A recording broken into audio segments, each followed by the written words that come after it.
முதலமைச்சருக்கு என்ன பயம், ரொம்ப பயந்துட்டாரு சார். அவர் என்ன சொல்றதுன்னே தெரியல. ஐயோ, புலம்ப விட்டாங்க. இப்ப புலம்ப விட்டாங்க தேசிய.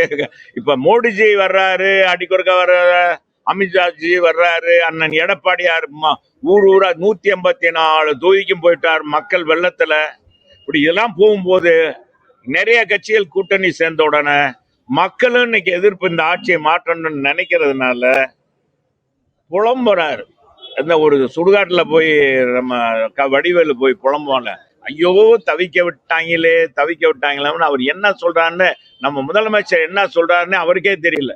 ஏதாச்சும் ஒண்ணு சொல்ல வேண்டியது பத்திரிகையில சொல்லணும், அன்னன்னைக்கு சொல்லிடணும் சொல்றாங்க. வேற ஒன்றும் நம்ம முதலமைச்சர் ஒன்றும் இல்லை. ஒரு பயத்துல இப்ப நம்மளே தனியா காட்டுக்குள்ள போனோம்னு இருட்டுல போனா, யாராச்சும் நான் ஆம்பளை யாராச்சும் காட்டுக்குள்ள போறீங்க இருட்டுல அது மாதிரி இருட்டு ஆகி போச்சு. இன்னைக்கு திமுக என்ற அரசு முடிய போகுது, அஸ்தமனமாக போகுது. உதயசூரியன் அஸ்தமான போகுது, அதனால பயப்படுறாரு.